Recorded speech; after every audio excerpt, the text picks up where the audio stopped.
Hello, everyone, and welcome to the Slow English podcast series, the podcast where we practice real English, spoken slowly and clearly, so you can listen, shadow, and speak with confidence. I'm Crystal, and today's episode is a peaceful, slow English story called A Visit to the Countryside. If you're learning English and want to improve your listening, your pronunciation, and your speaking, you're in the right place. This story is perfect for shadowing practice. You can listen, pause, and repeat after me. And if you'd like to go even deeper after the episode, we've created a free, downloadable PDF to help you continue learning. Inside, you'll find comprehension questions, a short grammar and vocabulary quiz, and a gentle reflection prompt to help you think and write in English. You can find the link to download it in the video description.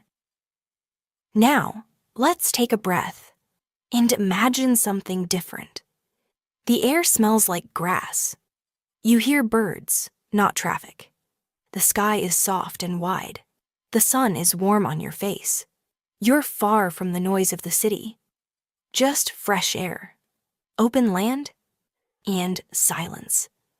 In today's story, I'll take you with me on a short trip to the countryside, where the world moves slowly, and nature helps us feel calm again.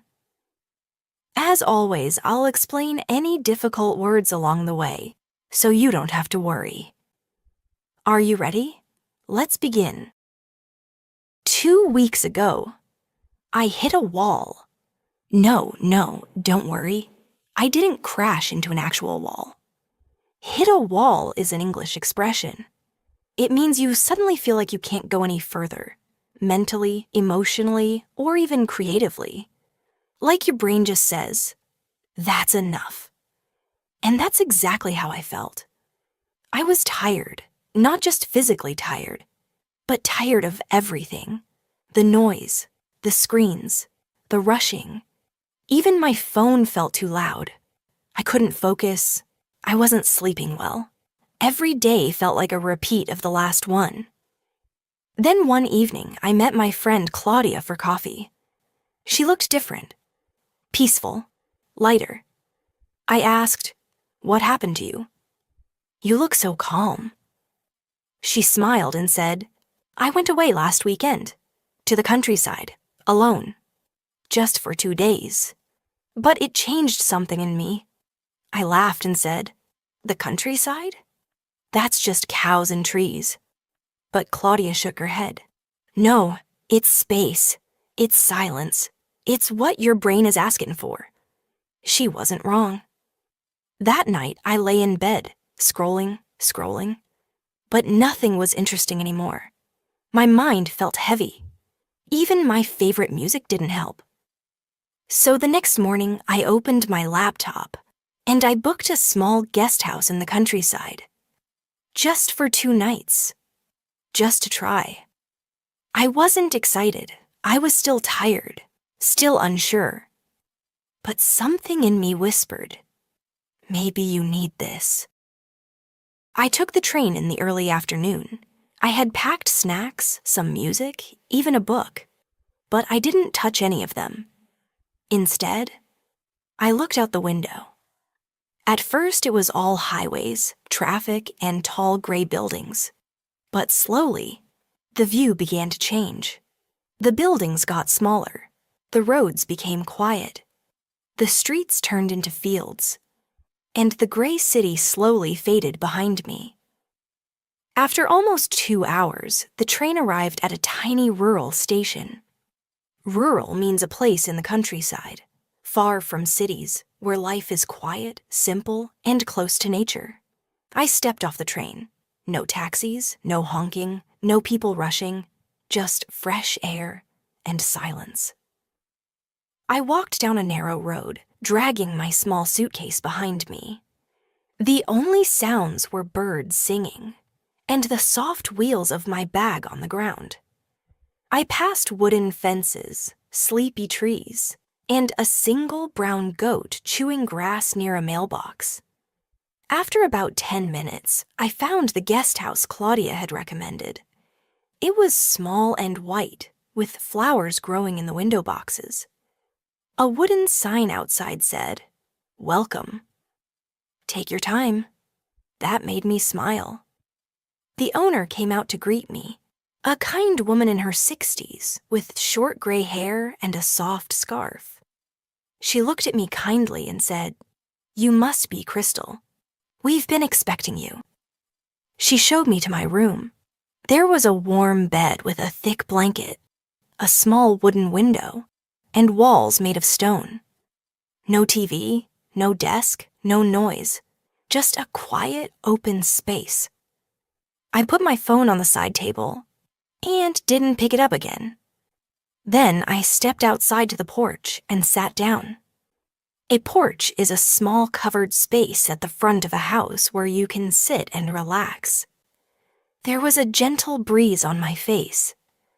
The air smelled clean, like grass, leaves, and something sweet in the distance.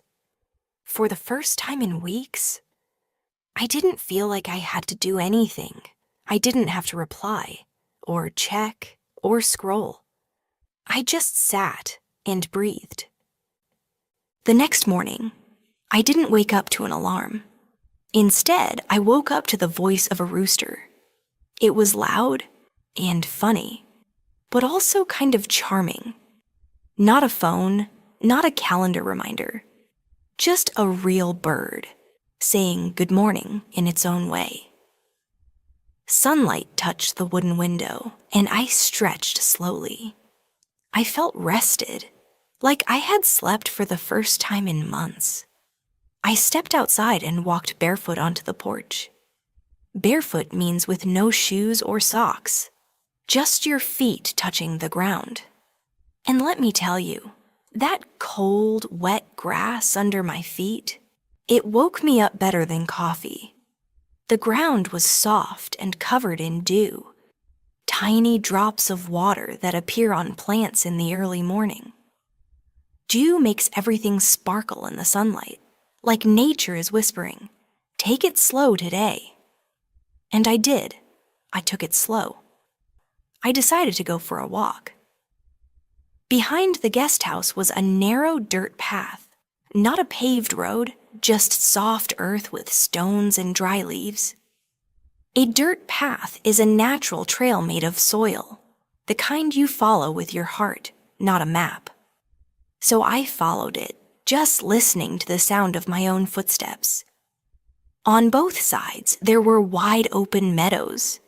A meadow is a big, grassy field, full of wildflowers, soft hills, and space to breathe. Standing in the middle of that field, I felt so small but free. The wind moved through the tall grass. Some cows were nearby, slowly grazing. Grazing means animals are calmly eating grass. No rush, just peace. And watching them, I felt the same. No rush, just peace.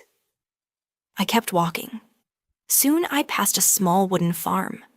A man was outside, gently placing strawberries into a basket, fresh, warm, and red. The air was filled with an earthy smell, like soil, sun, and growing things. And honestly, I could have stayed in that smell forever. He saw me and waved. "Try one," he said. I did, and oh, it was warm from the sun. Sweet and juicy, like it had never seen a refrigerator. We talked for a minute. His name was Peter. He and his wife had lived there for more than 20 years. "People come here to breathe," he said, "and to remember what quiet feels like." I thanked him and walked on. Birds chirped above me. Leaves crunched beneath my shoes. Crunch is that dry, sharp sound when you step on leaves or twigs. And each step reminded me I was walking through real, living nature. Not just seeing it, feeling it. I stopped for a second, closed my eyes, took a deep breath. "Time moves slower here," I whispered. Or maybe I finally stopped rushing. I walked back slowly with a small smile on my face. The early morning breeze still lingered on my skin, and my shoes were a little dusty from the dirt path. As I turned the corner and reached the guest house, the smell of fresh food drifted through the air. Warm bread, something sweet, and a hint of herbs. The front door was already open, and standing there with a gentle smile was the owner. I later learned her name was Maria. She wiped her hands on her apron and said softly, "Come. You must be hungry." And she was right. I was. She led me to the small kitchen table, already set with care. The dining table was small, wooden, and set for one. A little vase held wildflowers from the garden. And the food? Oh, the food. There was freshly baked bread, still warm with a golden crust. A small jar of homemade strawberry jam, sweet and slightly tart. And a bowl of soft butter that smelled like sunshine. Then she poured me a warm cup of fresh cow's milk. Not the kind from a carton, but creamy, rich, and straight from her farm that very morning. She also set down a small pot of herbal tea, chamomile with mint. "It helps the body relax and the mind slow down," she said with a wink. She looked at me and asked, "Tea or milk?" I smiled and said, "Both, please. I think today deserves a little extra." She nodded and added softly, "It's all from the farm. We don't add anything. What you taste is what we grow." And it tasted like love. Simple, rich, pure. After breakfast, I stayed there, quietly sipping tea, watching sunlight dance across the wooden floor. No phone, no rush. Just the sound of birds and stillness. Later, I wandered through village, not with a destination, just curiosity. To wander means to walk slowly, without a plan, letting your feet go where they want. And that's exactly what I did. A boy kicked a ball down a dusty path. A farmer cycled past with a basket of eggs. Everyone moved slowly, not because they were lazy, but because they weren't in a race. By evening, I found myself back on the porch. Again, the same wooden bench, the same quiet. But something inside me had changed. The sky had turned gold. Cows moved slowly through the meadow, and birds sang their final songs of the day. And I just sat. Not because I was tired, but because I didn't want to miss a single second of this quiet beauty. With each breath, something unknotted inside me. Something I didn't know was tangled. That night, I slept without thoughts, without weight.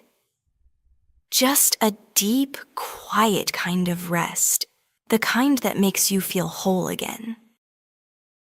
The next morning, as I zipped up my bag, Maria walked in holding a small paper package.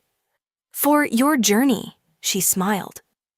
"Something sweet, and something to remember us by." Inside were 2 slices of fresh bread, a tiny jar of her strawberry jam, and a folded note that simply read, "Take your time, the city can wait." At the station, I watched the countryside fade, fields turning back into roads, the sky filling with buildings again. But something had shifted in me, quietly, deeply. Back in the city, the noise felt louder, the lights brighter, the pace faster. But now, I could feel the difference. Out there in that little village, people looked at the sky when they walked. They listened to the wind. They waved at strangers. They weren't chasing time. They were living inside it. And for me, that changed everything. So if you're listening to this in a crowded train, or between meetings, or while scrolling through 5 things at once, let this be a reminder. Your mind deserves stillness. Your body deserves softness. And your heart deserves space to breathe. Even if you can't visit the countryside, you can still create a little countryside in your life. Slow down, step outside, unplug for a while. Because sometimes peace isn't something you find. It's something you remember. And once you remember it, you'll start to carry it with you, wherever you go.